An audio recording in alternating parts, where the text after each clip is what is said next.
ఒకని ఆయుష్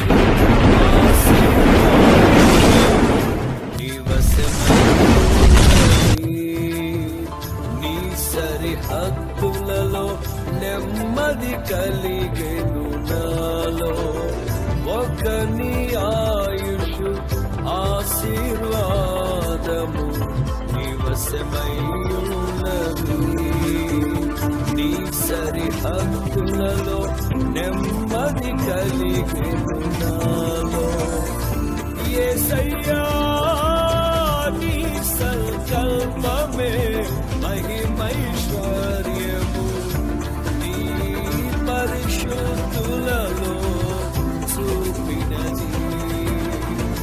యేసయ్యా నీ సంకల్పమే మహిమైశ్వర్యము. నీ పరిశుద్ధులలో చూపినది. విజయ గీతము మనసార నేను పాడెదా. నా విజయముకై ఒకని ఆయుష్ ఆశీర్వాదము నివసమయ్యున్నది. నీ సరిహద్దులలో నెమ్మది కలిగెను నాలో. ఒకని ఆయుష్ ఆశీర్వాదము నీ సరిహద్దులలో నెమ్మది కలిగెను నాలో. యేసయ్యా నీ సంకల్పమే మహిమైశ్వర్యము. నీ పరిశుద్ధులలో చూపినది. యేసయ్యా నీ సంకల్పమే మహిమైశ్వర్యము. నీ పరిశుద్ధులలో చూపినది. విజయ గీతము మనసార నేను పాడెదా. నా విజయముకై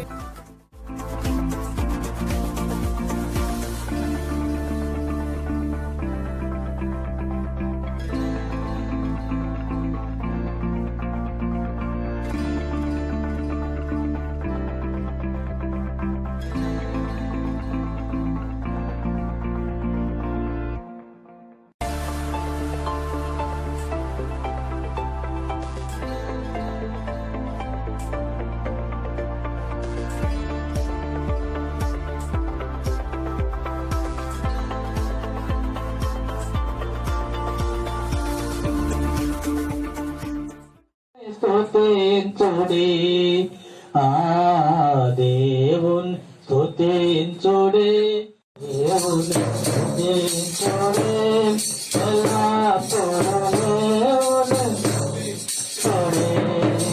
ఆయన బలమును ప్రశంసించుడి, ఆయన బలమును ప్రశంసించుడి. ఆకాశ విశాలమందు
హల్లెలూయా.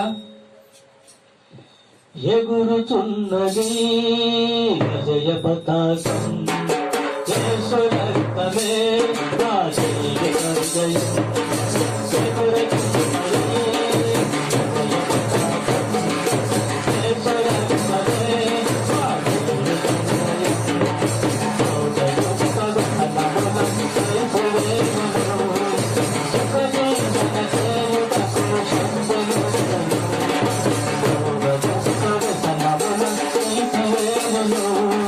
సుఖజీవన సేవక సత్యనిష్టను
ప్రభువా నీలో జీవించుట, ప్రభువా నీలో జీవించుట కృపా బాహుల్యమే నాయనా, కృపా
కొత్త పాట మనం నేర్చుకుందాం. జరా మంచి గుర్తురు.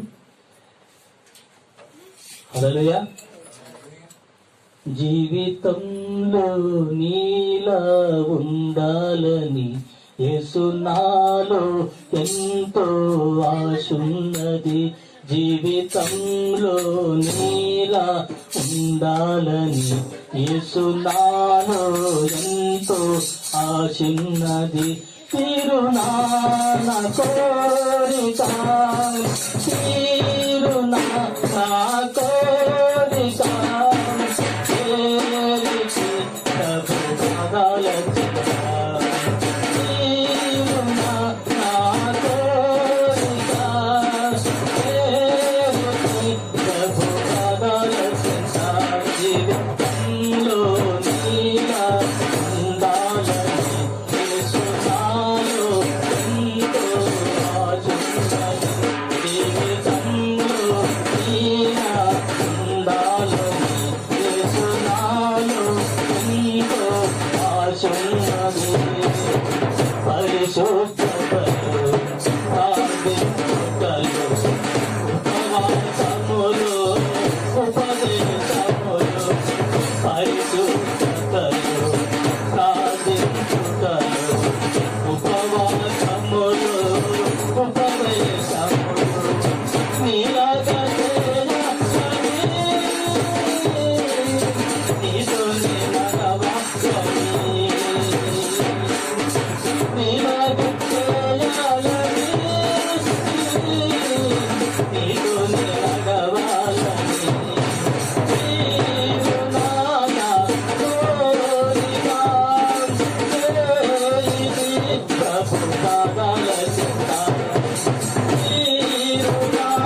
చివరి పాట పాడుకుందాం. జీవనదిని నా హృదయములో ప్రవహింపజేయుమయా, జీవనదిని నా హృదయములో ప్రవహింపజేయుమయా, జీవనదిని నా హృదయములో ప్రవహింపజేయుమయా, జీవనదిని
దేవుని పరిశుద్ధ స్తోత్రము. మరి మీ అందరికి నా హృదయపూర్వక వందనాలు. మరి కీర్తన భాగము మరి మనం ధ్యానించుకోబోతున్నాం. మరి అందులో ఉన్నటువంటి ఆత్మీయ సత్యాలను మనం నేర్చుకుందాం. అది ఆరాధన సమయం కనుక మనం అందరం ఆత్మతో సత్యంతో దేవుని ఆరాధించాలని ప్రభు ద్వారా మనం చేసుకుంటాం.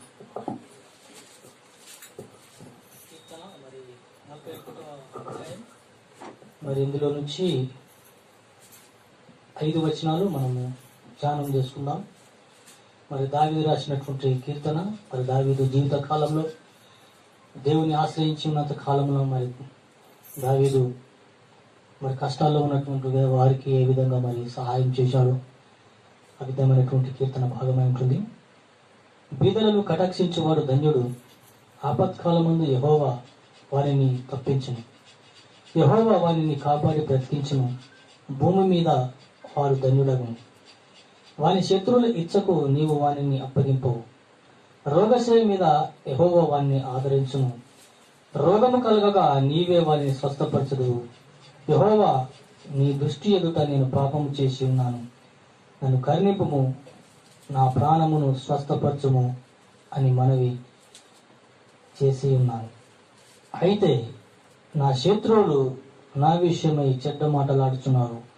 వాడు ఎన్నడూ సచ్చును, వాని పేరు ఎప్పుడు మార్చిపోను అని చెప్పుకొనుచున్నారు. కీర్తన భాగంలో మనం చూసినట్టుంటే దావీదు మహారాజు చాలా శ్రమలలో పడ్డట్టుగా మనం చూస్తూ ఉంటాం. ఆయన శ్రమల కొలిమి యొక్క అనుభవం గుండా వెళ్తున్నట్టుగా మనం చూస్తూ ఉంటాం. దావీదు యొక్క శత్రువులు దావీదును గురించి ఏ విధంగా మాట్లాడుతున్నారో మరి దావీదు దేవునికి చెప్పుకుంటూ ఉంటున్నాడు. వారు మనకి రోగం వచ్చింది, వారు మరణ పడక మీద నుంచి వాడు లేవాడు, వాడు ఆ విధంగా చనిపోతాడు, ఆ రోగం మీదనే వాడు మంచం దిగకుండానే చనిపోతాడని చెప్పేసి నేను అనుకుంటున్నారు. ఆ విషయము దేవునితో మనవి చేస్తున్నట్టుగా మనం చూస్తూ ఉన్నాం. బీదలను కటాక్షించు వాడు ధన్యుడు. దేవుని విషయంలో, దేవుని యొక్క ఉన్నతమైనటువంటి కోరిక విషయంలో దావీదు మరి ఆ దినాలలో రాజుగా ఉన్నప్పటికీ ఆయన గర్వించకుండా ఆయన ఇష్టానుసారంగా జీవించకుండా పేదలను కూడా మరి దావీదు ఆదరించినట్టు మనం చూస్తూ ఉంటున్నాం, వారికి ఆహారం ఇచ్చినట్టుగా మనం చూస్తూ ఉంటున్నాం. ఆ విధంగా అంటున్నాడు, బీదలను మరి కటాక్షించేవాడు ధన్యుడు అంటున్నాడు. ఆ మాట దేవునికి జ్ఞాపకం చేస్తున్నాడు. హల్లెలూయా. ప్రభువా, నీవే కదా చెప్పినావు, మరి నువ్వు చెప్పినటువంటి ఆజ్ఞను నేను పాటించినాను కదా అయ్యా. ఇప్పుడు నేను రోగగ్రస్తున్నై ఉన్నాను, వ్యాధిగ్రస్తున్నై ఉన్నాను, మరి నా శత్రువులు నా గురించి మరి ఈ విధంగా అనుకుంటాడు, వాడు ఎప్పుడు చచ్చిపోను, వాని పేరు ఎప్పుడు మార్చిపోను అని మాట్లాడుకుంటున్నారని చెప్పేసి దావీదు దేవుని సన్నిధిలో మొరపెడుతూ ఉంటున్నాడు. ఈ దినాల్లో కూడా చాలా మంది ఉన్నారు మన శత్రువులు. నేను చెప్పలే, నేను అనుకున్నట్టుగానే జరిగింది, మనకి యాక్సిడెంట్ అయింది, మంచిగా అయింది, నన్ను నిద్ర పెట్టుకుని అయిందని. ఈ విధమైనటువంటి ఆలోచన గలవారు, దుష్టతలంపులు గలవారు చాలా మంది ఉంటారు. కానీ వారికి తెలియదు యేసుక్రీస్తు యొక్క ప్రేమ గురించి. వాళ్ళ నోటి నిండా ఎప్పుడు కూడా శపించటయు పగయు ఉంటే తప్ప వారు మంచిగా మాట్లాడరు, మంచి సంభాషణ చేయరు. మరి దావీదు విషయంలో కూడా అదే మాట జరుగుతున్నది, అదే మాట నెరవేర్పు కలుగుతున్నది. ఇప్పుడు దావీదు ఆ రోగశయ మీద ఉన్నప్పటికీ కూడా మరి దేవుడు చేసినటువంటి దేవుడు ఇచ్చిన మాటలను బట్టి జ్ఞాపకం చేస్తూ ప్రార్థిస్తున్నట్టుగా మనం చూస్తాం. వాక్యానుసారమైన ప్రార్థన మన జీవితంలో చాలా ప్రాముఖ్యమైనటువంటిది. అందుకే బైబిల్ చదవాలి, వాక్యానుసారమైనటువంటి ప్రార్థన మనం చేయాలి, వాక్యానుసారమైనటువంటి విజ్ఞాపన దేవునికి చేయాలి. దేవుడు ఒక మాట ఏమంటుందో తెలుసా? యోహాను సువార్త 11వ అధ్యాయంలో, నా యందు మీరును మీ యందు నా మాటలు నిలిచి ఉంటే మీకు ఏది ఇష్టమో అడుగుడు అంటున్నాడు. అందుకే మనకు దేవుని వాక్యం తెలిసి ఉండాలి. అందుకే దేవుని వాక్యం చెబుతున్నప్పుడు ఆ వాక్యాన్ని శ్రద్ధగా విని ఆ వాక్యాన్ని మనసులో దాచుకోవాలి. ఆ మనసులో దాచుకొని నువ్వు ప్రార్థించిన సమయంలో ఆ వాక్యాన్ని దేవునికి ఎత్తుపట్టి ప్రార్థించాలి. అప్పుడు దేవుడు నీ ప్రార్థన వింటాడు. అందుకే వాక్యానుసారమైన ప్రార్థన మనం నేర్చుకుందాం. దేవుడు అంటున్నాడు బీదలను కటాక్షించేవారు ధన్యుడు, వాడు ఆదరించబడతాడు, వానికి రోగం వచ్చినను యెహోవా వాడిని ముట్టి స్వస్థపరుస్తాడని చెప్పేసి దావీదు అంటున్నాడు. దావీదు దేవుని హృదయానుసారుడు, దేవుని హృదయంలో ఏమున్నదో ఆ ప్రకారంగానే దావీదు చేసేవాడు అంటున్నాడు. అందుకే అంటున్నాడు దావీదు నా హృదయానుసారుడు. అందుకే దావీదు రాసినటువంటి ఈ కీర్తన భాగంలో 41 కీర్తనలో కూడా శత్రువుల గురించి మాట్లాడుతుంటున్నాడు. వారు గట్టిగా మాట్లాడుతున్నారు, వారు అన్న మాటలు కావు కానీ ప్రభువా నా పట్ల ఇలాంటి ఆలోచన కలిగి ఉన్నదని చెప్పేసి వారి దావీదు దేవుని సన్నిధిలో మొరపెడుతూ ఉంటున్నాడు. దేవుని సన్నిధిలో మొరపెట్టినప్పుడు దావీదును దేవుడు స్వస్థపరుస్తూ ఉంటున్నాడు. దావీదు వెళ్ళిన చోటెల్లా మరి దావీదుకు దేవుడు తోడుగా ఉంటున్నాడు. దావీదు వెళ్ళిన ప్రతి స్థలంలో కూడా దేవుడు తోడుగా ఉంటున్నాడు. దావీదు యొక్క శత్రువులను దేవుడు తరిమి వేస్తున్నాడు. అందుకే తాను బ్రతికి ఉన్నంత కాలము మరి దేవునితో సంబంధం కలిగి ఉన్నాడు. కీర్తన 23 అంటారు, నేను బ్రతుకు దినములంటే కృపాక్షేమములే నా వెంట వచ్చును, నేను చిరకాలం యెహోవా మందిరంలో నివాసము చేసేదను. దావీదు అంటున్నాడు, నా బ్రతుకు దినములు ఉన్నంత మటుకు కానీ నేను దేవునితోటే ఉంటా, నేను బ్రతికిన కాలము కూడా నేను దేవుని సన్నిధిలోనే నేను బ్రతుకుతా అని చెప్పి దావీదు ఒక తీర్మానం తీసుకున్నాడు. కుటుంబం చెదిరిపోయినప్పటికీ, తన పిల్లలు తనకు కాకపోయినప్పటికీ, తన కుమారులు తన మీద తిరగబడినప్పటికీ దావీదు మాత్రం దేవుని ఏనాడు విడిచిపెట్టలేదని దేవుని హత్తుకొని కలిగి ఉన్నాడు, హత్తుకొని జీవించి ఉన్నాడు. కాబట్టి శ్రమ వచ్చినా, కష్టం వచ్చినా, నష్టం వచ్చినా ఆయన దేవుని దగ్గరికి వెళ్తున్నాడు. తన సమస్య దేవునితో చెప్పుకుంటున్నాడు, దేవుని వీడిని ఆధారపడి ఉంటున్నాడు. ఈ దినములు కూడా మనకు ఆపదలు వచ్చినా, కష్టాలు వచ్చినా, నీ పొరుగు వారికి ఒకసారి నువ్వు సహాయం చేస్తూ కావచ్చు, 2 సార్లు సహాయం చేస్తూ కావచ్చు, తప్పితే 3 సార్లు కూడా అది కూడా కొంచెం విసుక్కుంటేనే సహాయం చేస్తాం. ఆ తర్వాత చాయడు నా వల్ల కాదురో పోయిగా ఒక్కసారి 2 సార్లు 3 సార్లు నా వల్ల కాదు అంటాం. కానీ దావీదు అలా కాదు. తను బ్రతికున్న దినములన్నిటి కూడా తన పొరుగు వారికి సహాయం చేస్తూ వస్తూనే ఉన్నాడు. అలాగున్నాడు కనుకనే, యథార్థ హృదయంతో దేవుని ప్రేమిస్తున్నాడు కనుకనే మరి దేవుడు దావీదుకు చిరకాలము తోడై ఉన్నాడు. తను మరణించేంత వరకు కూడా మరి దావీదుకు దేవుడు తోడై ఉన్నాడు. కాబట్టి మనము కూడా వాక్యం వినడం మాత్రం కాదు, కానీ ఆ వాక్యాన్ని క్రియల్లో పెట్టడం మనం నేర్చుకోవాలి. క్రియల్లో పెట్టి నువ్వు ప్రభు వాక్యానుసారంగా జీవించినట్టుంటే దేవుడు నిశ్చయంగా నిన్ను ఆశీర్వదిస్తాడు. నీ చుట్టూ ఉన్న వారికి నువ్వు ఆశీర్వాద కారకుడుగా దేవుడు నేను చేస్తాడు. నీ చుట్టూ ఉన్న వారి పట్ల నువ్వు ఆశీర్వాదకరంగా ఉండాలంటే నువ్వేం చేయాలి? వాక్యానుసారంగా జీవించాలి. వాక్యాన్ని శ్రద్ధగా వినాలి. నీ నోరును నువ్వు అదుపులో చేసుకోవాలి. నీ తలంపులను నువ్వు అదుపులో చేసుకోవాలి. సమయం పోనీ యొక్క సద్వినియోగం చేసుకోవాలి. ప్రభు సన్నిధిలో గడపాలి. అప్పుడే నువ్వు ఇతరులకు ఆశీర్వాదకారకులుగా ఉంటావు.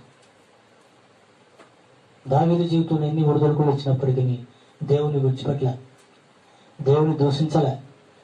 నువ్వు ఇక్కడి దేవుడు అయ్యా, ఇలాంటి దేవుడు ఎక్కడ దొరకడని అనలే, అసహించుకోలే. కానీ దేవుని గట్టిగా పట్టుకున్నాడు. దేవుని పాదాలు పట్టుకున్నాడంటే దావీదు విడిచిపెట్టలే, చివరి వారికి కూడా విడిచిపెట్టలే. కాబట్టి ప్రియ సహోదరులు, మనము కూడా మన మరణం ఉన్నంత మట్టు కూడా ఆయన హత్తుకొని కలిగి ఉండి ఆయన జీవించి నీతియుక్తమైన క్రియలు మనము ఆయన యందు జరిగించి ఆ ప్రభువు నామాన్ని మనం మహిమపరచాలి, ఘనపరచాలి, ఆరాధించాలి. దేవుడి చిన్న ఆరాధన వాక్యం దీవించాల్సింది. మనమందరము తలలో ఉంచి మోకరించినట్లే మనము ఆరాధన చేసుకున్నాం.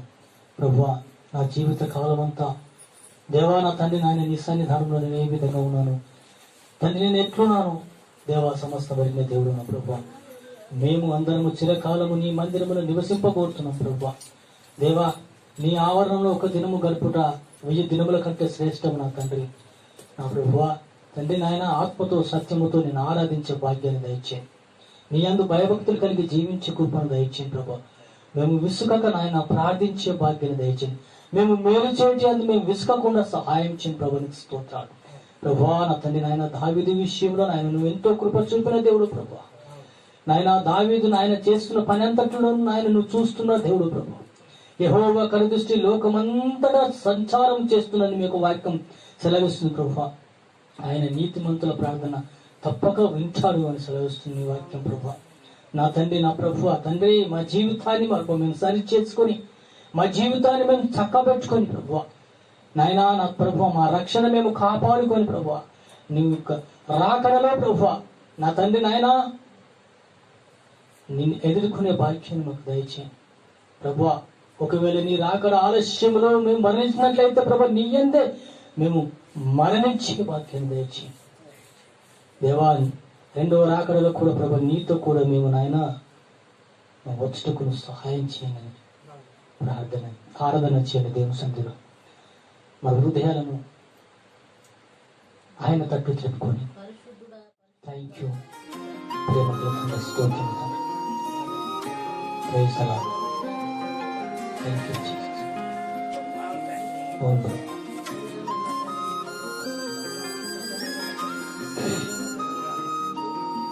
అవును అవును తండ్రి, స్తోత్రం ప్రభువా. ఆరాధన స్తుతి ఆరాధన ఆరాధన స్తుతి ఆరాధన ఆరాధన స్తుతి ఆరాధన.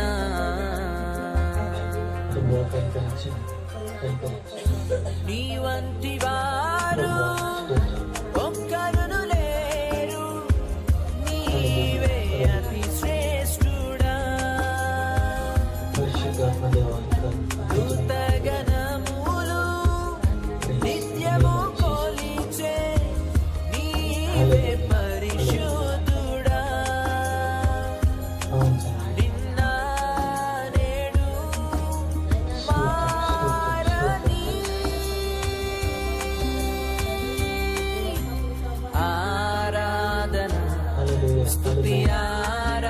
స్తోత్రం, స్తోత్రం. ఆరాధన అవును. స్తుతి ఆరాధన ఆరాధన స్తుతి ఆరాధన స్తోత్రం, స్తోత్రం. అవును.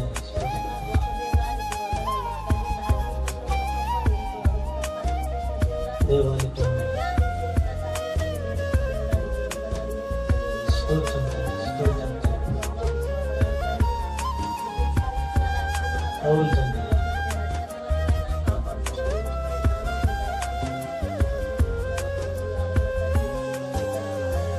Abraham Thank you, Jesus. ఇస్సాకును బలి ఇచ్చిన ఆరాధన రాళ్లతో చంపబడిన స్టెఫను వలె ఆరాధన అబ్రహాము ఇస్సాకును బలి ఇచ్చిన ఆరాధన రాళ్లతో చంపబడిన స్టెఫను వలె ఆరాధన ఆరాధన హల్లెలూయా. స్తుతి ఆరాధన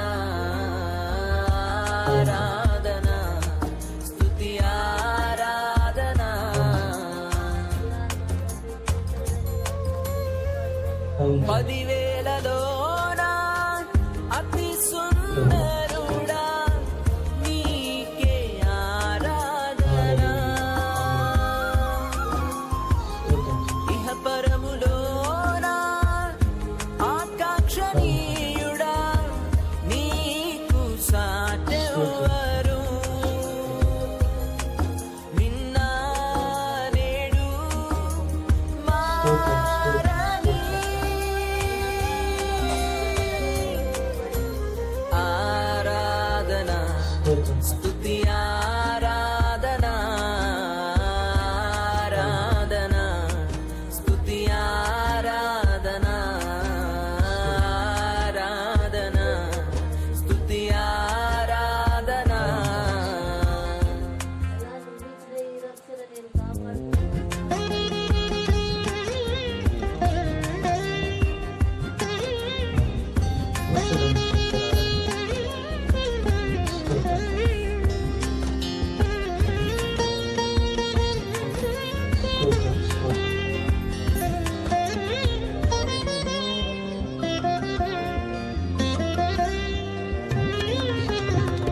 దానియేలు సింహపు బోనులో చేసిన ఆరాధన వీధులలో నాట్యమాడిన దావీదు ఆరాధన దానియేలు సింహపు బోనులో చేసిన ఆరాధన వీధులలో నాట్యమాడిన దావీదు ఆరాధన ఆరాధన స్తుతి ఆరాధన ఆరాధన స్తుతి ఆరాధన నీ వంటి వారు ఒక్కరును లేరు నీవే అతి శ్రేష్ఠుడా దూతగణములు నిత్యము కొలిచే నీవే పరిశుద్ధుడా నిన్న నేడు మారని హల్లెలూయా. ఆరాధన స్తుతి ఆరాధన ఆరాధన స్తుతి ఆరాధన ఆరాధన స్తుతి ఆరాధన స్తోత్రం. స్తోత్రం రాజా. అయ్యావరి శిలువలో బలి అయి రక్తం స్తోత్రం తండ్రి. మా పాపాలుగా లోపల హృదయాన్ని కూడా ప్రభా కడిగి వేసడానికి ప్రభా నీ రక్తం గొట్టు గొట్టుకు అడిపి నా తండ్రి మా పాపాలు కడిగిన దేవుడానికి అయ్యా మరి నా తండ్రి మా పాపాలు కడిగి వేసి దేవానికి అయ్యా మా పాపములన్నిటి ప్రభా తూర్చి వేసడానికి దేవానికి స్తోత్రం. అయ్యా ఈ లోకానికి చేరుకున్న దేవుడానికి స్తోత్రం. అయ్యా మరి నా తండ్రి నువ్వు చేసిన ఈ త్యాగానికి ప్రభా నువ్వు చేసిన ఈ మేలులకు ఆరాధన స్తుతి ఆరాధన ఆరాధన స్తుతి ఆరాధన ఆరాధన స్తుతి ఆరాధన నీ చిత్తానుసారంగా నడిపించుకోమని నీ వంటి వారు ఒక్కరును లేరు ఆరాధన యేసు నీవే అతి శ్రేష్ఠుడా పరిశుద్ధుడ ప్రేమగల తండ్రి, కృతగణము జీవం గల ప్రభు, జీవం ప్రభు, నిత్యము నిన్న నేడు ఏకరీతిగా ఉన్నటువంటి నీవే గొప్ప పరిశుద్ధుడా ఈ యొక్క ఘనమైన నామం బట్టి నిన్న నేడు అయ్యా గతించిన ప్రభుత్వాల దినం వరకు అయ్యా ఈ పునరుత్థానం వరకు నన్ను నా కుటుంబం ఆరాధన ఎంతగానో ప్రేమించి రక్షించిన సభ్యులకు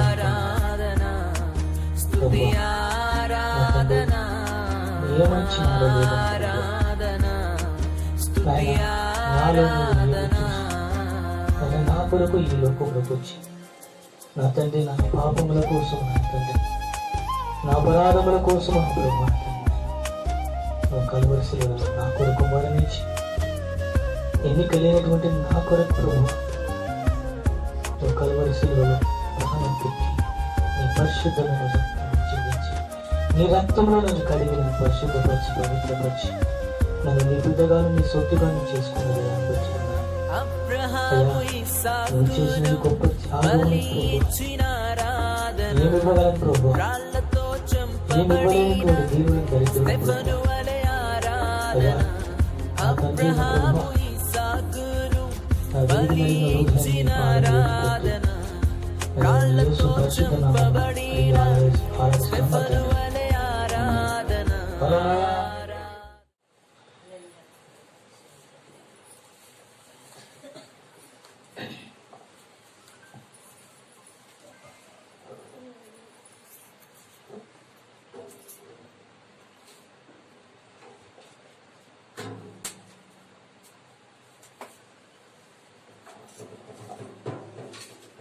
హల్లెలూయా.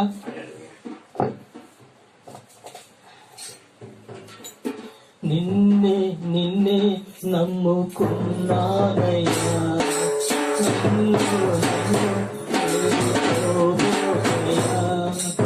నిన్నే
హల్లెలూయా. మరి దేవుని పరిశుద్ధ నామ స్తోత్రములు.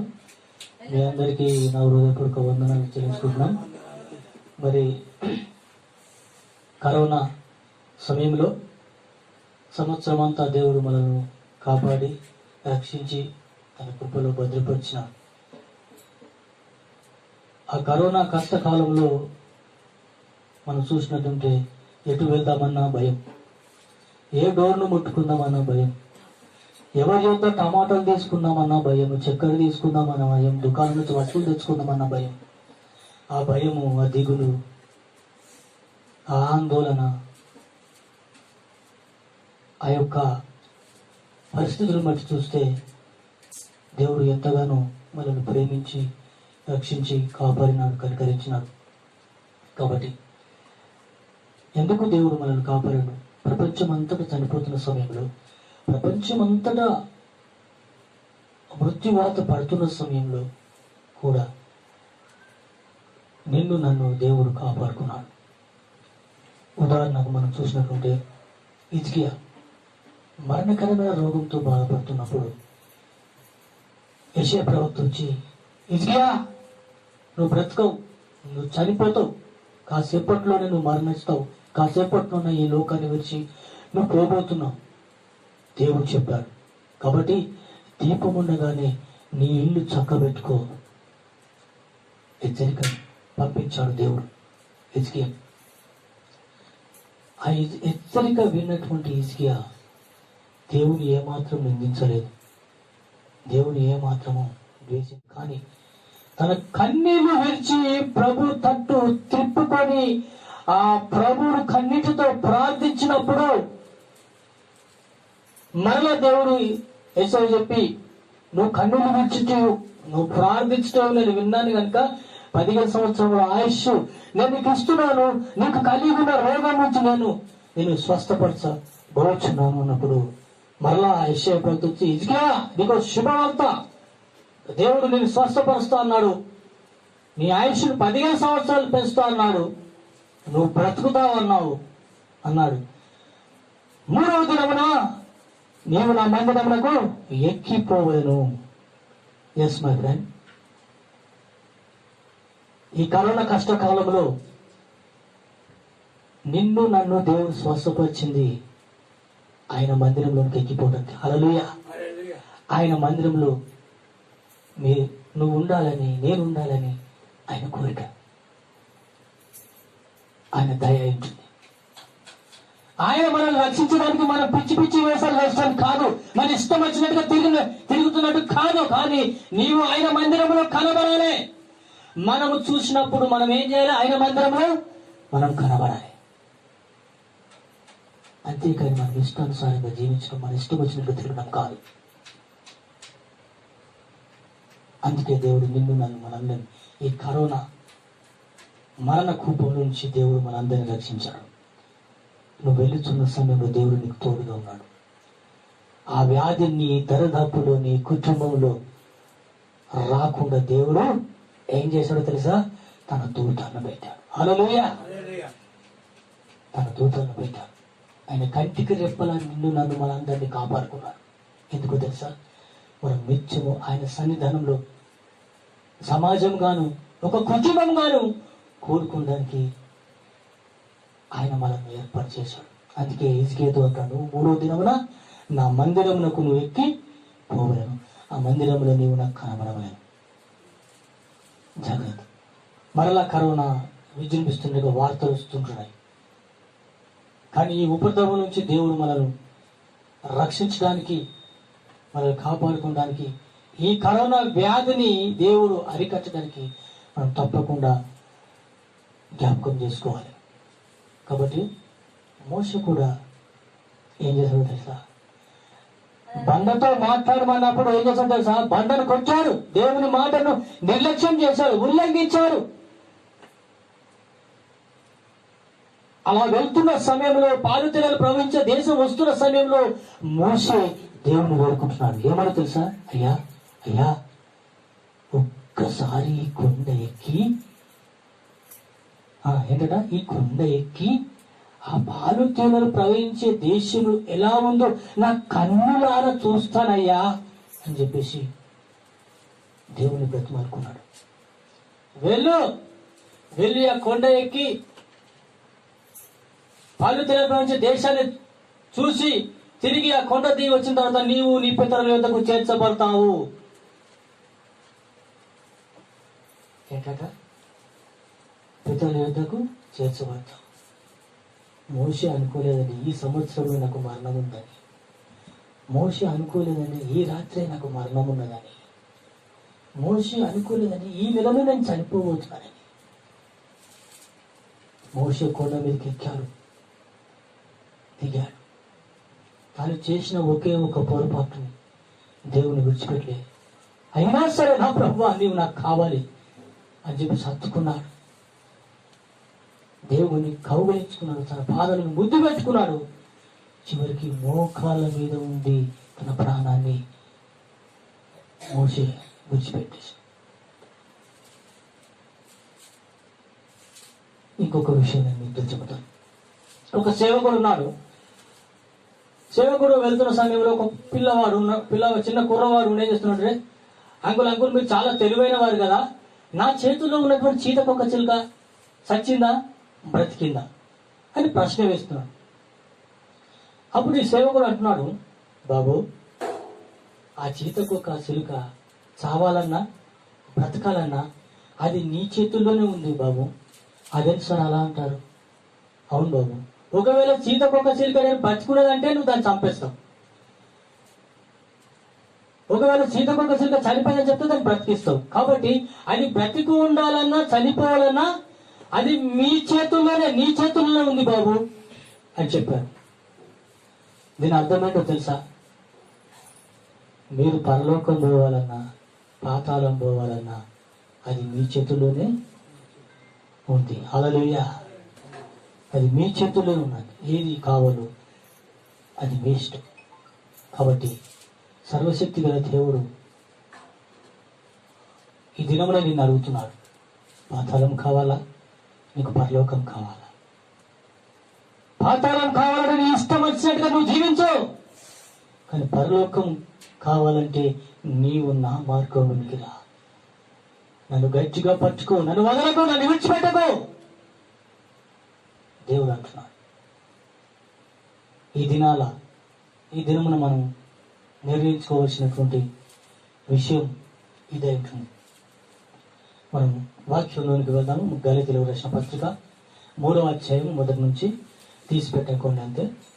మరి గలతీ సంఘానికి మరి పౌలు రాస్తున్నటువంటి ఒక లేఖ, ఒక హెచ్చరిక పౌలు రాస్తున్నాడు. హెచ్చరిక ఏమిటి? ఆ హెచ్చరిక ఎందుకు పౌలు ఈ గలతీ సంఘానికి రాస్తున్నాడు? గలతీ సంఘంలోనికి పౌలు ప్రవేశించిన సమయంలో గలతీ సంఘము, ఆ గలతీ దేశము చాలా విగ్రహారాధనతో నిండుకొని ఉన్నది,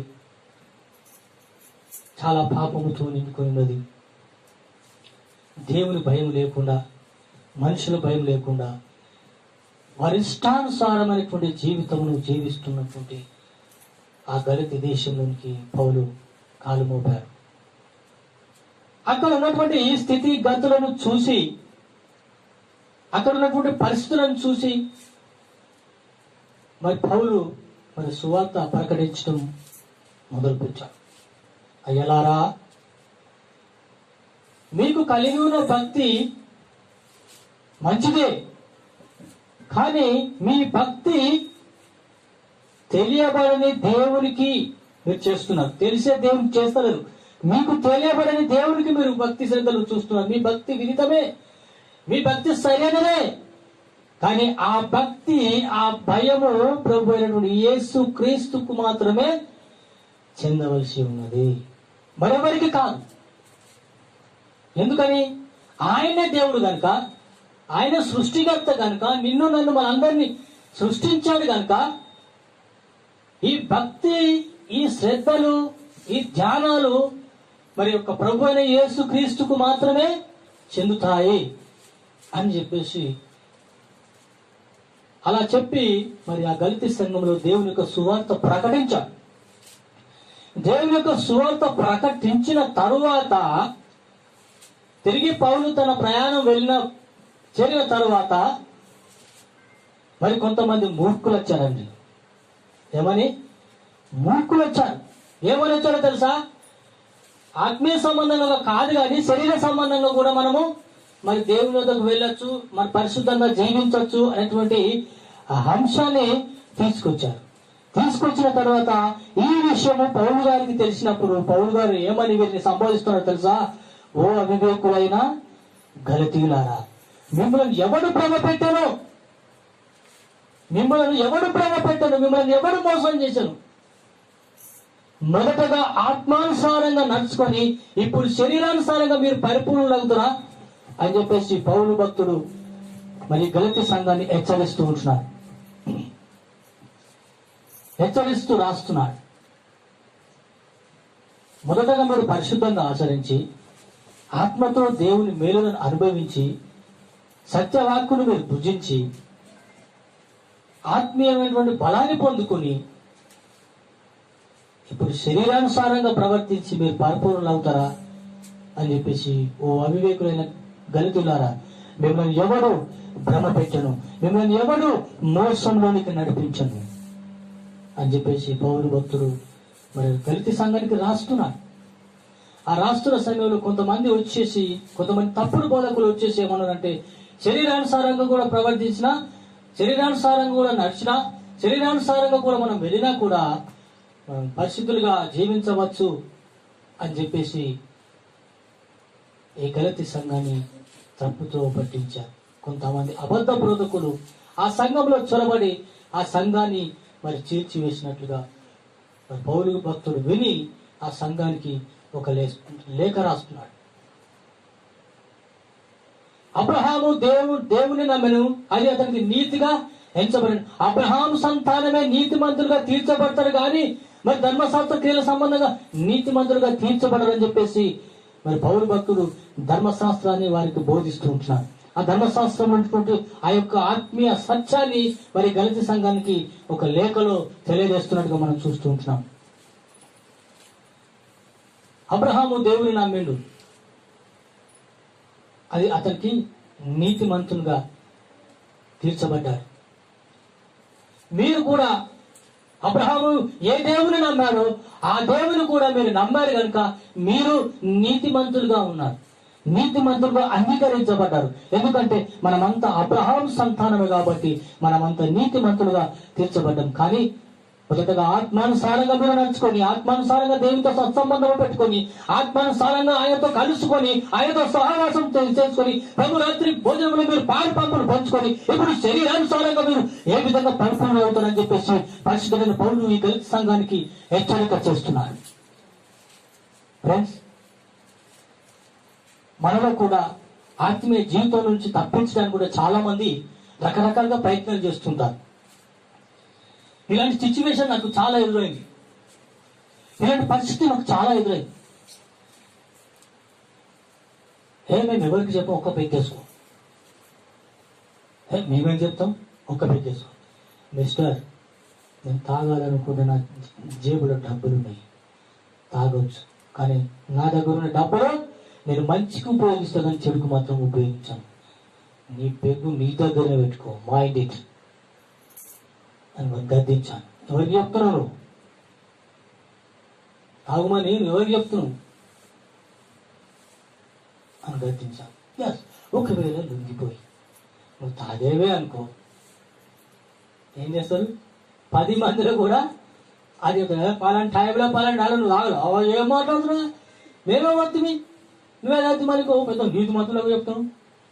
సాధారణుడు చూడండి ఎంత ఆ విధంగా మనుషులు నృత్యపడతాడు చాలా రకాలుగా. మా పెద్ద మామతో కూడా నేను చెప్పాను, మామ నీ ఉడుకు రక్తంలో నువ్వు తాగుతున్నావు, తింటున్నావు, ప్యాకాట ఆడుతున్నావు, వ్యభిచారం చేస్తున్నావు, సిగరెట్లు తాగుతున్నావు, ఎవ్రీథింగ్ ప్రతి ఒక్కరు నువ్వు చేస్తున్నావు. కానీ ఒక దినం అంటూ వస్తుంది, ఆ దినమున ఇవన్నీ మాన్యువల్ స్టైల్లో వస్తాయి అని చెప్పినప్పుడు ఆయనకు ఒకటి హార్ట్ స్ట్రోక్ వచ్చింది. పక్షవాతం వచ్చింది, బీపీ వచ్చింది. డాక్టర్లు చెప్పారు ఇక నువ్వు జీవితంలో తాగద్దు, తినద్దు, బీడి తాగద్దు, సిగరెట్ తాగద్దు, ఏం తాగద్దు అని. చాలా బాధేసి చివరికి బాప్తీసం పొందకుండా చనిపోయినా. ఎంత దౌర్భాగ్యమైన స్థితిలో చూడండి. మాకున్నటువంటి మేనమామలు కానీ చిన్నమ్మలు కానీ నామకాంత క్రైస్తవులు కానీ ఇప్పటి వరకు కూడా బ్రతుకుతున్నారు. మా తమ్ముడు సొంత చిన్నమ్మ కొడుకు ఒకప్పుడు దేవునిలో ఉండి ఎంతో ఘనంగా ఉన్న ఆ కుమారుడు ఈ రోజు అన్య స్త్రీని పెళ్లి చేసుకొని, అన్య స్త్రీని సంప్రదాయంగా పెళ్లి చేసుకొని ఈ రోజు అయ్యప్ప మాల వేసుకుంటున్నాడు. తన భార్య తనని విడిచి వెళ్ళిపెట్టిపోయింది. ఏమి సాధించావు, ఏం సాధించావు? మన పోయి అన్నా నాకు కూతురు పుట్టిందన్నా అన్నాడు. చాలా సంతోషంలో తమ్మి అని. మరి మరదలు ఎక్కడుందిరా అంటే అన్న 11 రోజులు వెళ్ళిపోయింది అన్న. అది బెనిఫిట్. మా చిన్నమ్మ కూతురు ఒక అన్యుని ప్రేమించుకుని పెళ్లి చేసుకున్నది. ఏమి సంతోషం ఉందండి, ఏమి సమాధానం ఉంది, ఏమి నెమ్మది ఉంది తెలుసా? నెమ్మది లేదు. నేను మొట్టమొదటగా వివాహం చేసుకొని మా అమ్మ వెనుక తోడబుట్టిన చిన్నమ్మ దగ్గరికి వెళ్తే అందరికన్నా చిన్నమ్మ ఎస్టీడీ కూతురపై ఫోన్ చేసి సుమన్ గారు వస్తుండు, ఆయన భార్య దొరుకుని వస్తుండు,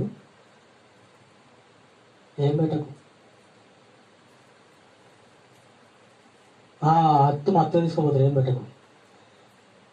మేము వెళ్ళేసరికి ఎస్టీడీ కూతురు చూసాము, బయటకు వెళ్తాను. మేము పర్వత దగ్గరికి వెళ్ళాం, వరంగల్ అవతల పర్వత దగ్గరికి వెళ్ళి మా చిన్నమ్మ చూసి వస్తే వాస్తవానికి ఆమె మాకు పెట్టాలని లేదు, కానీ బ్లెస్సింగ్ ఆశీర్వాదం కోసం పోతే ఆమె మన ఉట్ట చేతులు తోడిపోతుంది. ఆయన దేవునికి స్తోత్రం. చివరికి ఆమె క్యాన్సర్ వ్యాధితో చనిపోయింది. నాకు ఆమె బాగలేని సంగతి కూడా నాకు తెలియదు. మనం బ్రతుకున్న కొద్ది రోజులుగా అయినా సరే, మరణము ఇప్పుడు నిన్ను నన్ను దరి చేర్చినా సరే, we have to living into the world and righteousness. మనం ఈ లోకంలో జీవించినంత కాలం ఒక నీతిమంతునిగా జీవించాలి, దేవునికి భయపడే వ్యక్తిగా జీవించాలి. అది నా కోరిక. ఉన్న ముగ్గురమైనా సరే, ఇద్దరమైనా సరే పట్టుదలకి ప్రార్థన చేసి ప్రభు సన్నిధిలో భయభక్తులు కలిగి గడగడ వణుకుతూ ఈ ప్రపంచం కోసం ప్రార్థించాలనేటువంటి నా కోరిక. ఒక విషయం నేను చెప్తాను. దానియేలు, షద్రక్, మేషక్, అబేద్నెగోలు మీకు తెలుసు. కానీ ఆ ముగ్గురు వ్యక్తులు రాజు భుజించే ఆహారాన్ని వారు భుజించలేదండి. రాజు భుజించే ఆహారం ఎట్లుంటో తెలుసా? చికెను, బిర్యానీ, మటను, ద్రాక్షరసము అవన్నీ ఉంటాయి. కానీ వాళ్ళు ఒక నిర్ణయం, ఒక తీర్మానం తీసుకున్నారు.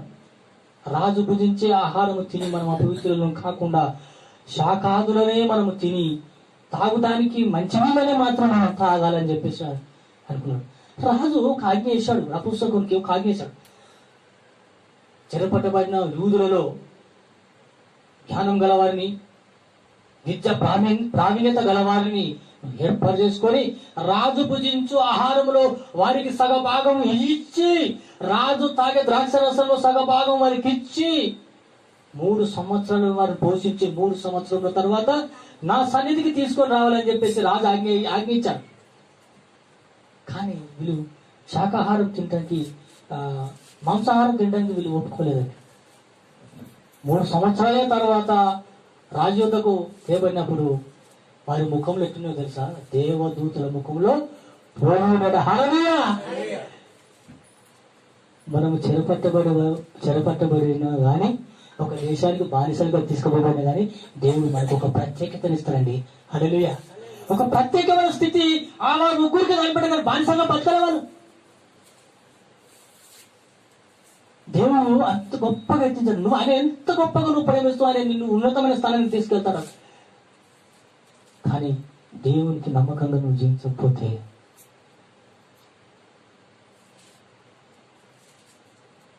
ఎలా అవుతుందో తెలుసా? ఎన్నిక లేని వాడిగా మిగిలిపోతాం. యూదా దేశాన్ని, యెరూషలేము దేవాలయాన్ని కాల్చివేసి నెబుకద్నెజరు యూదా వారిని రాజవంశంలో ఉన్నటువంటి షద్రక్, మేషక్, అబేద్నెగోను దేవుడు ఒక ఉన్నతమైన స్థానాన్ని కల్పించాడు. ఆ రాజు హృదయాన్ని కరిగించి వీరి మీద కనికెరపడేటట్లు చేశాడు. దేనికైనా సమర్థుడు మన దేవుడు, కానీ విశ్వాసము కలిగి జీవించాడు. అలాగే ఈ గలతీ సంఘానికి కూడా పౌలు రాస్తున్నాడు. ఏం రాస్తున్నాడు? ఓ అవివేకమైన గలతీలారా, ఎవరు మిమ్మల్ని భ్రమ పెట్టిండు, ఎవరు మిమ్మల్ని మోసం చేసిందని చెప్పేసి అబ్రహాము ఆ యొక్క ధర్మశాస్త్ర సంబంధమైనటువంటి క్రియల గురించి మరి గలతీ సంఘానికి చేస్తున్నాడు. సంఘంలో కొంతమంది గుంటనక్కలు బయలుదేరి సంఘాన్ని చీల్చివేస్తాయి. తోడేలు, దేవుడు చెప్పాడు, తోడేలట గొర్రె తోడ కప్పుకొని నేను కూడా గొర్రె ఈ సంఘంలోకి చొరబడి సంఘాన్ని చీల్చివేస్తున్నాడు. ఈ తనలో జరిగేది కూడా అదే. నేను బైబిల్ ట్రైనింగ్ ఉన్న విషయంలో పెద్ద చర్చి ఉన్నది. చర్చిలో చాలా మంది కూర్చున్నారు. మేము పత్రికలు తీసుకుంటే కూర్చుంటాం. ఏం సార్ మరి పాస్టర్ గారు రారా, సమయం అయింది అని చెప్పేసి అన్నప్పుడు వస్తానండి వస్తాను. కారు ఎక్కి కళ్ళు నచ్చి టకటక బైబిల్ మీదకి ఇట్లా తిరిగి ఆమేన్ అని చెప్పేసి ఆ పెద్ద బాక్స్ పెట్టడానికి అందరూ ఆఫరింగ్ వేసి అందరు కానుకలేసి, అరే what is sir, no message, no singing, what is this, ఏంటి సార్ అంటే మా సంఘములు అంతే. ఏంటంట మా సంఘములు అంతే. ఆయన కారు దిగి వచ్చి దనదందని పులిపీఠం ఆ గోడ తట్టు తిరిగి స్టేజ్ మీద తిరిగి ఏదో మూలుగుతూ వచ్చి ఆఫరింగ్స్ అన్నట్టు అనగానే కానుకలు వేయండి అని చెప్పేసి అనగానే అందరూ కానుకలు వేసావు కదా. ఆ బాక్స్ మొత్తం నిండైన బాక్స్ ను ఇంకో వ్యక్తి ఆ బాక్స్ తీసుకుపోయి కారులో పెడతాడు. ఆమేన్ గాడ్ బ్లెస్ యు అంటాడు. కథం ఇద్దరు కారులో వెళ్ళిపోతాడు. నాకు ఏమీ అర్థం కాదు అసలు ఏంది సంఘం బ్రదర్. 30 ఏళ్ళుగా మా సంఘంలో జరుగుతున్నది ఇదే. 30 ఏళ్ళుగా సంఘంలో జరుగుతున్నది ఇదే. ఒక్కొక్కరు కోటీశ్వరులు. ఆ సంఘ విశ్వాసులు కోటీశ్వరులు, కోట్లకు పరిగెత్తిన కోటీశ్వరులు. ఎంత దౌర్భాగ్యమైన స్థితి తెలుసా అండి. కనీసం కాకులకు వేస్తాను కన్నా మన ఇంట్లో 4 మెతుకులు దొరుకుతాయి, కానీ కొంతమందికి వాక్యం చెప్పాలన్నా వాళ్ళకు దొరకదు. వారు దేవుని సన్నిధిలో గడపరు, దేవునితో సహవాసం చేయరు. వారికి కావాల్సింది కానుక. అదే సిచ్యువేషన్ లో ఉన్నటువంటి ఈ గలతీ సంఘానికి పరిశుద్ధుడైన పౌలు రాస్తాడు, ఓ అవివేకులైన గలతీయులారా, మిమ్మల్ని ఎవడు భ్రమ పెంచను, మిమ్మల్ని ఎవడు మోసం చేశను, మీరు ఇంత త్వరగా విభిన్నమైన సువార్త తట్టు తిరుగుతారని ఎన్నడూ అనుకోలేదని చెప్పేసి పరిశుద్ధ పౌలు హెచ్చరిక చేస్తున్నాడు. ఏం చేస్తున్నాడు? హెచ్చరిక చేస్తున్నాడు. ఆత్మీయ సత్యాలను బోధిస్తూ ఉంటున్నాడు. అదే గలతీ రాసిన పత్రిక 1వ అధ్యాయం తీరానా, గలతీ రాసిన పత్రిక 1వ అధ్యాయంలో పరిశుద్ధుడైన పౌలు ఏమంటున్నాడో ఒక మాట మనం చూసుకుందాం. అలా గుర్తు కానీ నేను చెప్తాను. 1వ వచనంలో ఏమని చెప్తా, 1వ అధ్యాయంలో ఏమని చెప్తాడు సార్, నేను ప్రకటించిన సువార్త కాక వేరొక సువార్త ఎవరైతే ప్రకటిస్తాడో వాడు శాపగ్రస్తుడవును కాక. ఇంత భయంకరమైన మాట. మేము ప్రకటించిన సువార్త కాక మరి యొక్క సువార్త దూతలైనను పరలోకమందు దూతలైనను భూలోకమందు దూతలైన ఎవరైనా ప్రకటించినా వాడు శాపగ్రస్తుడవును కాక. దొరికిందా? చదువు. మేము మీకు ప్రకటించిన ప్రకటించిన సువార్త గాక మరి యొక్క సువార్తను మేమైనను పరలోకం నుండి దిగి వచ్చిన దూత అయినను మీకు ప్రకటించిన ఎడల అతడు శాపగ్రస్తుడవును గాక. చాలా పౌలు గారు చెప్తున్నటువంటి గొప్ప అద్భుతమైన సందేశంలో ఇది మొట్టమొదటిగా వచ్చినటువంటి శక్తివంతమైనటువంటి హెచ్చరిక ఉంటుంది. మేము ప్రకటించిన సువార్త కాక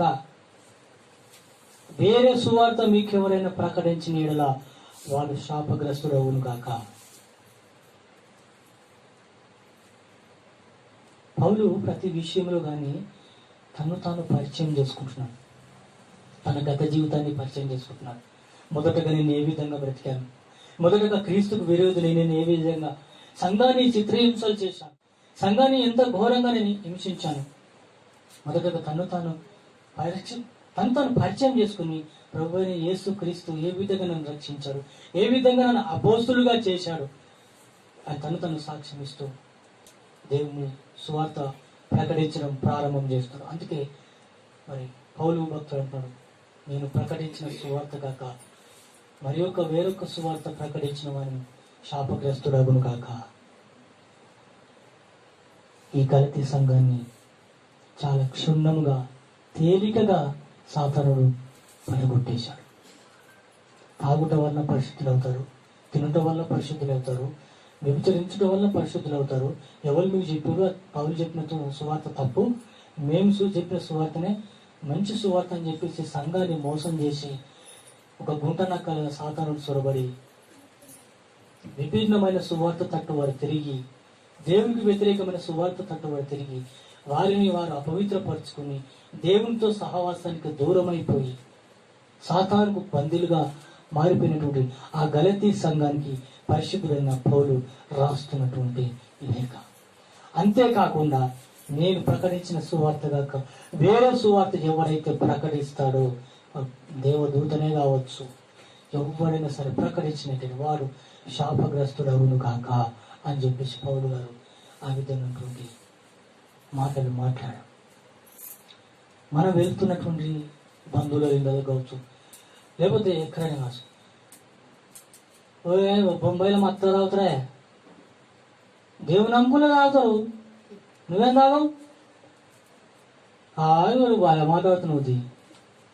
క్రిస్మస్ చూడండి, బీళ్ళ మీద బీళ్ళు, దాన్ని తినుడు తాగుడు, అలా క్రైస్తవులు కూడా ఉంటారు, మీ క్రైస్తవులు ఉంటారు, నువ్వేందా తాగంటారు. ఈ విధమైనటువంటి సంఘటనలు మనకు సంభవిస్తాయి. ఆ సంభవించినప్పుడు మనము వాటిని ముట్టుకున్నప్పుడు వాళ్ళది వేరు మాది వేరయ్యా అంటే వాళ్ళు కూడా దేవుని నమ్ముకున్నారు కదా. అవును, వాళ్ళు నమ్ముకున్నారు, వాళ్ళు దేవుని వాక్యాన్ని సరిగా అర్థం చేసుకోలేదు కాబట్టి ఆ విధంగా ఉంది. కాబట్టి మరి గలతీ సంఘానికి మరి పౌలు గారు రాస్తున్న లేక సాతానుడు గుంటన కావాలి, ఎవరిని మింగుదని వారు చూస్తున్నారు, గర్జించు సింహం వలె చూస్తున్నాడు. నీ ఆత్మీయ జీవితం నుంచి నిన్ను పడగొట్టాలని, నిన్ను ఈడ్చికెళ్ళాలని, నిన్ను అగ్నిగుండంలో పడవేయాలని చెప్పేసి వాడు కొన్నిసార్లు నీ మీద వల వేస్తాడు. వల వేసినప్పుడు ఆ వలకు చిక్కబడకుండా ఆ ప్రార్థన శక్తి నీకు తోడుగా ఉంటుంది. కొంతమందికి సైతానుడట లాయిలప్పలు చూపెడతాడు. లాయిలప్పలు ఇట్లా కొట్టతాడు, చిన్నప్పుడు నీళ్ళు పెట్టాడు, చిన్నప్పుడు ఎవరైనా చూసాడు లాయిలప్పలు పెడతాడు. అది చూపెట్టి ఇడిదండి ఇంకా కొంచెం మళ్ళీ గిడిగా దానికోసం తప్పుకుని వంటేసుకుంటాడు. నేను తీసుకుపోతాను నరకంలో వారికి కదా. సాతానుడు కొన్ని ఆశలు కల్పిస్తాడు. ఆ ఆశల గుండా నువ్వు వెళ్ళేటట్టు చేసి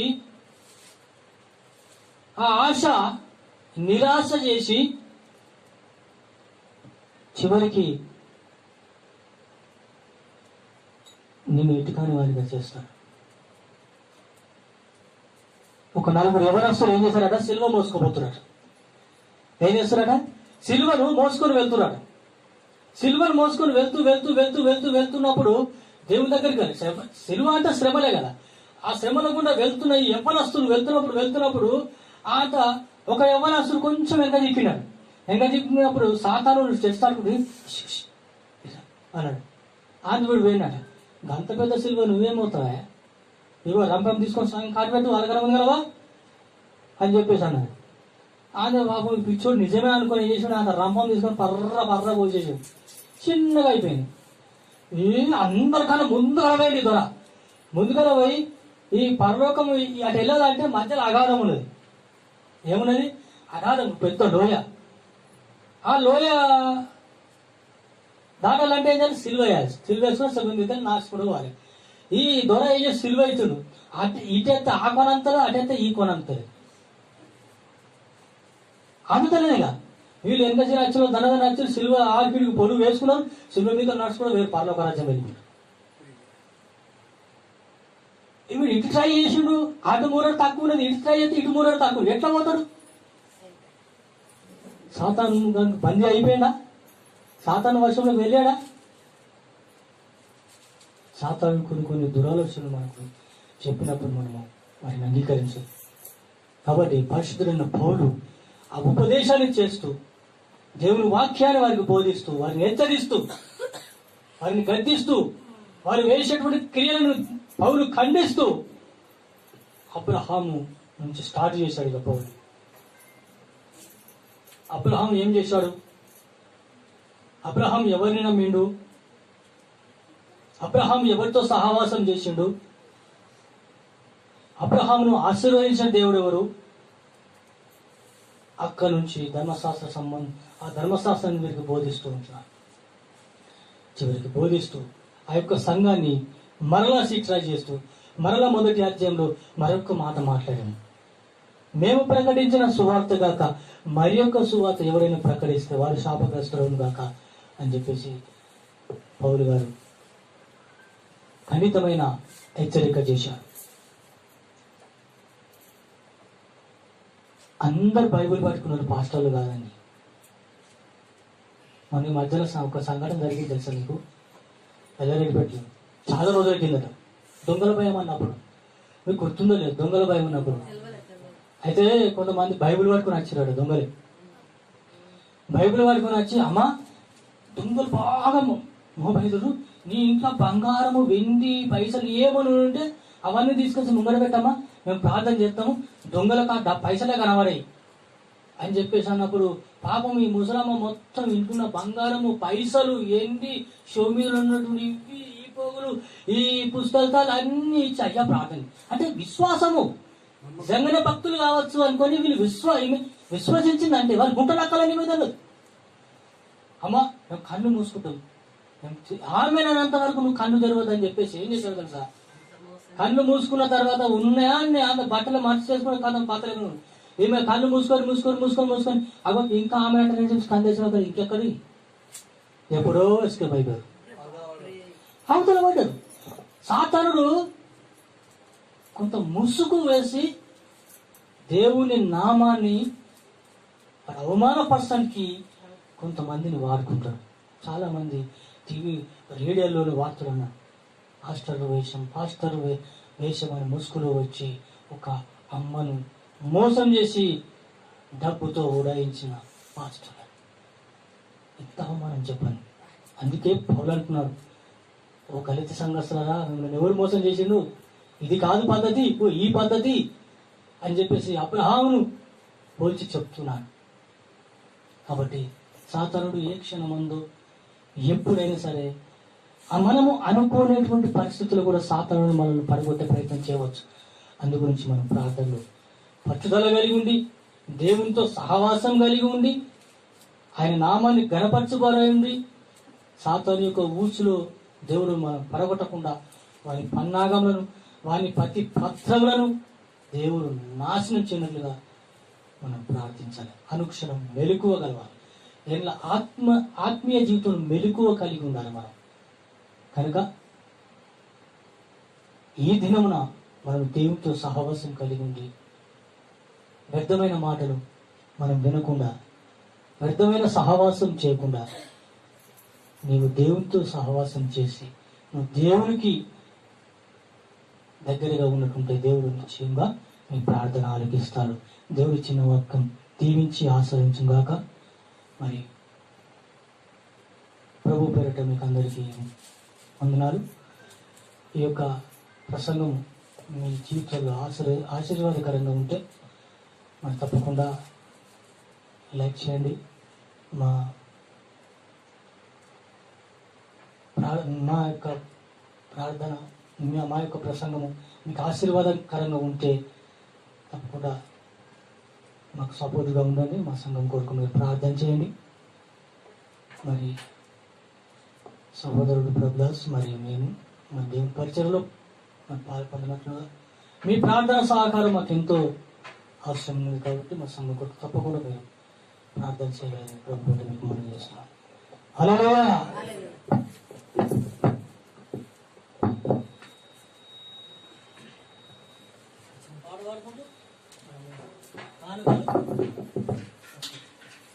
హల్లెలూయా. ఘనమైనవి నీ కార్యములు నా ఎడల, స్థిరమైనవి నీ ఆలోచనలు నా యేసయ్యా. ఘనమైనవి నీ కార్యములు నా ఎడల, స్థిరమైనవి నీ ఆలోచనలు నా యేసయ్యా. కృపలను పొందుచు కృతజ్ఞత కలిగి స్తుతులర్పించను అన్ని వేళలా. కృతజ్ఞత కలిగి కృపలను పొందుచు అనుక్షణము అనుదినము అనుగ్రహమే ఆయుష్కాలము నీ వలనే. అనుదినము అనుగ్రహమే ఆయుష్కాలము నీ వలనే. ఘనమైనవి నీ కార్యములు నా యేసయ్యా. ఘనమైనవి నీ ఆలోచనలు నా యేసయ్యా. ఘనమైనవి నీ కార్యములు నా యేసయ్యా. ఘనమైనవి నీ ఆలోచనలు నా యేసయ్యా. హల్లెలూయా. పాట ఇంకా జ్ఞాపకం వస్తలేదా? సూపర్ సాంగ్ ఇది. మస్తు బాగా అయింది. ఏ తెగులు సమీపించనీయదో, ఏ కీడైనా దరిచేరనీయదో, ఏ కీడైనా సమీపించనీయదో, ఏ కీడైనా దరిచేరనీయదో. ఆ తెగులన్నీ తొలగేమో, నీవు నా ఎడల ఘనమైనవి నీ కార్యములు నా యేసయ్యా. ఘనమైనవి నీ ఆలోచనలు నా యేసయ్యా. ఘనమైనవి నీ కార్యములు నా యేసయ్యా. నా యేసయ్యా. నన్ను కాపాడేను నీవే, నన్ను కాపాడేను నీవే.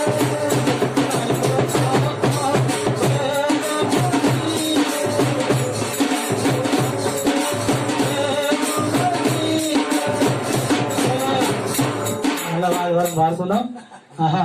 ఆదివారం నాడు మరి కొత్త మెసేజ్ తోటి మనము మరి నువ్వు ఎవరు వశంలో ఉన్నావు అనేటువంటి అంశాన్ని మనం మాట్లాడుకుందాము. ఆ తర్వాత ఈ వచ్చే వారం కాక మళ్ళా వచ్చే ఆదివారం